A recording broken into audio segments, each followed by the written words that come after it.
Bom, a atuação do Lula é demoníaca, né? É demoníaca. Sempre depredaram Brasília, mas também o Lula depreda o Brasil, né? Nós temos vários problemas graves em relação a isso aí. Primeiro que, com as últimas revelações do Tagliaferro, você vê que ali não existe processo. Eu vou tentar explicar de uma maneira que as pessoas entendam, que não seja muito técnica. Tá? O que é a definição de processo? Eu sou professor de Direito, e qual o conceito mais aceito de processo? Processo é o procedimento, as regrinhas estabelecidas em contraditório, permitindo que as pessoas possam exercer a ampla defesa e se manifestar sobre os pontos do processo. E aí tem um monte de regras e princípios para garantir que não vai haver uma inquisição, uma perseguição desarrazoada. Pois muito bem. Nessas ocasiões, em todos os casos do referido tentativa de golpe, eu não sei, eu tento não rir, mas é quase que um rir de desespero, porque é aterrorizante o que está sendo feito. Eu nunca pude imaginar algo tão grotesco, tá? Tem um livro do Franz Kafka que descreve algo parecido, que é um sujeito que é julgado, condenado e executado sem nunca saber o porquê. É um livro angustiante. E nessa situação aí, é a mesma coisa, só que bem pior. Bem pior, bem pior. É um pesadelo. E aí você não tem procedimento, você não tem contraditório, você não tem processo, você tem simplesmente uma inquisição onde o único pecado é ser de direita, é ser bolsonarista. Esse é um ponto. São pessoas que estão sendo torturadas, levadas ao cárcere sem qualquer motivo. E quando eu digo isso, você vê que a única estrutura que eles têm é de narrativa, é um processo midiático, é um processo de assassinato de reputações, é um processo que não tem absolutamente nada de jurídico, é inteiramente político e persecutório. Então perceba que não basta eu falar, houve tentativa de golpe, você está sendo condenado por isso. Não, dentro da estrutura jurídica é fundamental que se descreva o fato. Você fez isso, e porque você fez tal coisa no dia tal, da seguinte forma, isso caracteriza aquele tipo penal. Por exemplo, matar alguém não é simplesmente, você está sendo acusado de ter matado alguém. A técnica do direito exige que você fale que no dia tal, no endereço certo, você desferiu tantos golpes de faca, de tábua, de tijolo, ou tiro, ou qualquer coisa contra o fulano, acertando em tais lugares com interesse de causar o efeito morte ou assumindo o risco disso. Veja, uma descrição pormenorizada do fato. Não há. O mais perto, e eu tenho lido as decisões que eu vi disso aí, foi uma mulher que estava no gramado, e aí, pasmem, está escrito na decisão, descrição do fato. Ela estava no dia tal, no gramado, e filmou os prédios dos três poderes e fez uma crítica à Anitta. E foi condenada a mais de 14 anos. Então, é só uma estrutura de narrativa que tem por objetivo achincalhar o Bolsonaro, destruir ele politicamente, e mais que isso, incutir nos corações e mentes o medo de se opor ao regime. Porque isso aí é um regime ditatorial já há bastante tempo.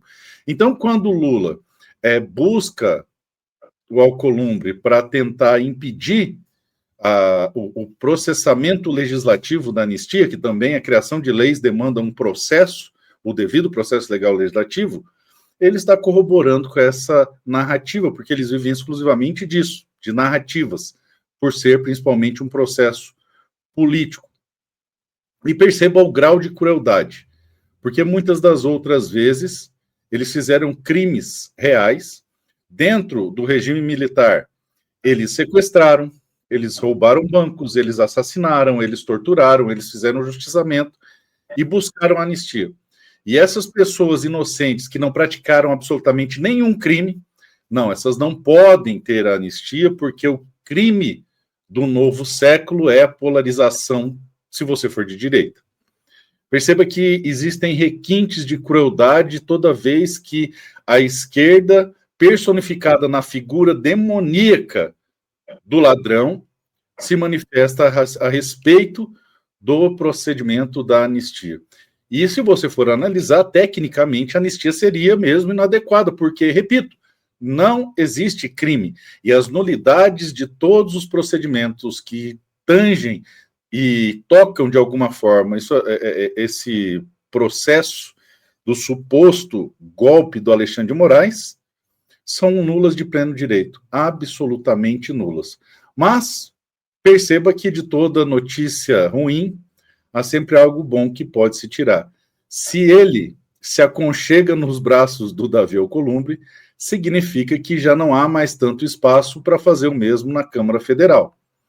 Ao que parece, dentro da Câmara já existe uma indicação de um consenso de que nós aprovaremos sim a anistia. E aí, acho muito pouco provável que o presidente Davi Alcolumbre impeça definitivamente o processamento. Não será fácil, será um caminho tortuoso, afinal de contas, o Senado, por ter mandatos mais estáveis, veja, são mandatos de 8 anos, estão menos sujeitos à pressão popular. Mais que isso, por ser um número reduzido de pessoas, é mais fácil de se controlar ou se fazer as articulações, na verdade. Então, o Senado representa um novo desafio. Mas o fato de a imprensa estar noticiando que ele busca amparo no presidente Davi Alcolumbre é um sinal de que na Câmara parece que ele já deu como favas contadas. Mais que isso, se você analisar as últimas notícias que foram vinculadas pela imprensa do consórcio, pelo mainstream, você vai ver que dá a impressão que seguiram uma espécie de release padrão, uma carta enviada para todos para criarem a narrativa repudiando o fato que a narrativa é que Tarcísio se reúne com Hugo Mota para alinhar o texto da anistia, de que eles estão desesperados no sentido de que na Câmara dos Deputados, ao que parece, está tudo engatilhado para passar a anistia. O que me chama mais atenção é a desfaçatez, a crueldade, a falta de humanidade de ver pessoas completamente alheias a qualquer procedimento político, a qualquer ação política relevante, serem utilizadas como objeto para perpetuar esse núcleo de maldades da esquerda. Eu fico, apesar de saber que isso é exercício de retórica deles, apesar de saber que é lugar comum deles, apesar de saber que a contradição faz parte da estrutura de discurso deles, eu ainda assim fico surpreso com o nível de maldade que eles estão dispostos a perpetrar, a executar contra as pessoas. É uma crueldade sem limite. Ontem mesmo a gente estava votando um projeto de lei que impede os descontos indevidos do INSS. Eles ficaram segurando o processo legislativo até passada meia-noite. Eles ficaram tentando colocar emendas de texto para garantir a continuação do roubo. Eles tentaram manter uma emenda de texto que suprimia um artigo para que as eventuais restituições de dinheiro roubado viesse do fundo onde fica o Bolsa Família, o BPC. Eles estão assaltando não só os pobres, não só os miseráveis. Gente, quem recebe BPC é miserável, é muito pobre, gente que não tem dinheiro para comer. E é de lá que eles estão roubando para bancar as viagens da Janja. É de lá que eles estão roubando para enriquecer banqueiro.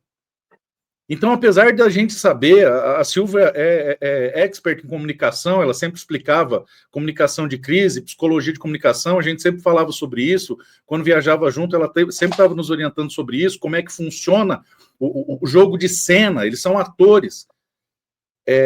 A gente sabe, o nosso intelecto, o nosso consciente sabe qual que são as artimanhas, mas eu não me canso de me surpreender com a falta de humanidade. É uma crueldade desmedida. Não são pessoas, são psicopatas, são monstros. É assustador o que a gente vê ali naquela casa. Assustador. Essas pessoas perderam, em algum momento de suas vidas, qualquer resquício de humanidade. Qualquer resquício de humanidade. E a anistia é mais um desses capítulos que comprova isso.